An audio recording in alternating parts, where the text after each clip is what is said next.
Professeur, un membre de la Cour des comptes ne peut pas parler aujourd'hui sans parler du rapport d'audit sur les finances publiques. Je demanderai 2 minutes seulement pour clarifier. Et vous avez vu, tout dernièrement, la Cour des comptes était sur la sellette parce que tout simplement, nous avons produit un rapport sur la situation des finances publiques. Le rapport sur la situation des finances publiques est une exigence du Code de transparence dans la gestion des finances publiques de l'UEMOA.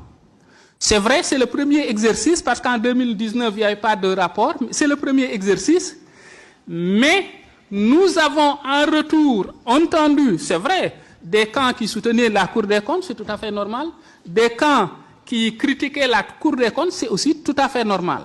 Mais sur certaines questions, je voulais quand même clarifier pour vous et peut-être pour l'opinion publique sénégalaise dans sa diversité. On nous a dit que la Cour avait 3 mois pour faire le rapport. C'est vrai, si on regarde le Code de transparence, il parle de 3 mois.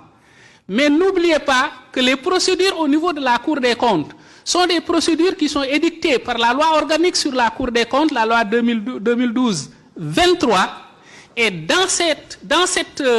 dans les dispositions de cette loi, on ne peut pas faire un audit des finances publiques sur 3 mois. La loi organique étant supérieure à la loi ordinaire qu'est le Code de transparence, nous avons appliqué de façon pertinente les dispositions régissant les procédures de la Cour. Et pour ça, il faut un minimum de 3 mois pour faire l'audit, il faut un minimum d'1 mois pour avoir les conclusions du parquet, et il faut un minimum d'1 mois pour faire le contradictoire. Ça veut dire que la Cour ne peut pas faire un rapport sur la situation des finances publiques en 3 mois.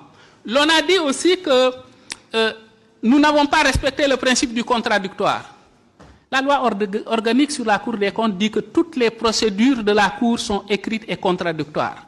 Ça veut dire que nous, tout ce que nous faisons, c'est à partir du contradictoire.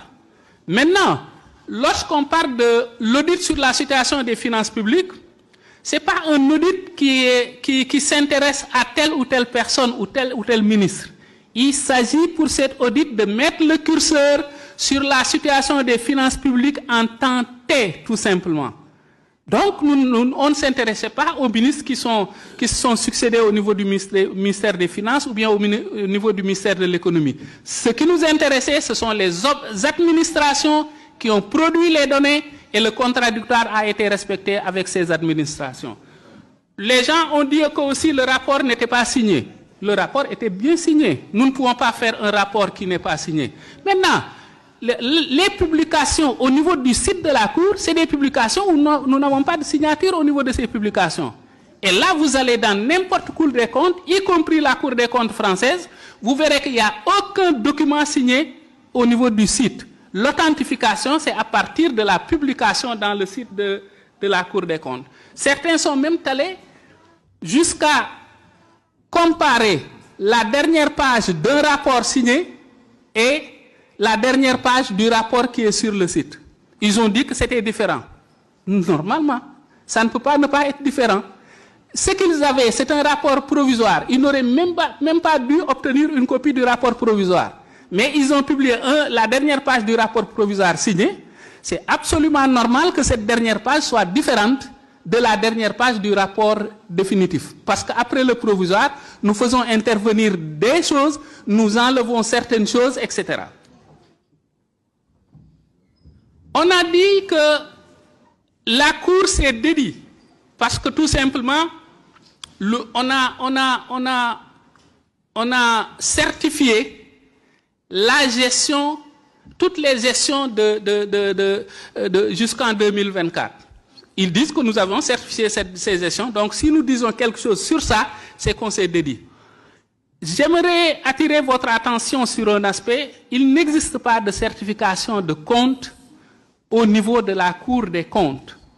Ce qui existe, il y a un rapport, ce que nous appelons le rapport sur l'exécution des lois de finances et la déclaration générale de conformité. Et vous regardez les différents rapports sur l'exécution des lois de finances, vous verrez que ces rapports sont des rapports très critique par rapport à la gestion des deniers publics. Dans ces rapports, nous relevons les irrégularités et nous faisons des recommandations. Même chose pour la déclaration générale de conformité. Dans cette déclaration, nous disons que, parce que la déclaration générale de conformité, son objectif, c'est de comparer la comptabilité des comptables et la comptabilité des ordonnateurs et de déclarer que ces deux comptabilités sont conformes. Vous verrez, vous pouvez voir ça sur le site. Si vous regardez une déclaration générale de conformité, vous verrez que sur certains comptes, on dira que c'est conforme, sur d'autres comptes, on dira que ce n'est pas conforme. Et pendant une dizaine d'années, monsieur le professeur Diokhane est là, la Cour a déclaré qu'elle n'était pas en mesure de faire cette déclaration. Parce que les éléments qu'on avait ne nous permettaient pas de le faire. Pourtant, toutes ces lois de règlement ont été votées par le Parlement. Donc ça, ce n'est pas de la responsabilité de la Cour. J'aimerais en terminer tout simplement pour dire que la Cour est une institution indépendante. Elle ne dépend d'aucun pouvoir. Elle ne dépend d'aucun pouvoir. Nous ne dépendons pas du pouvoir exécutif. Et au niveau de la Cour, nous tenons à notre indépendance. Nous tenons à notre indépendance comme à la prunelle de nos yeux. On ne permettra pas à un seul pouvoir dans ce pays, ici et maintenant, d'hier, de s'impliquer ou de s'immiscer dans le cadre du travail de la Cour des comptes. Ce que nous faisons, nous le faisons parce que nous sommes la sentinelle des finances publiques dans ce pays et nous continuerons à l'être. Le professeur Diokhane est là. Le professeur Diokhane est là. Un président de la République a failli dissoudre la Cour des comptes à cause de son indépendance. Vous avez vu aussi, tout dernièrement, on a sorti un rapport sur le Covid. Ça fait 2 ou 3 ans. Et la levée de bouclier que ça a créé. En tout état de cause, nous le disons de façon très nette.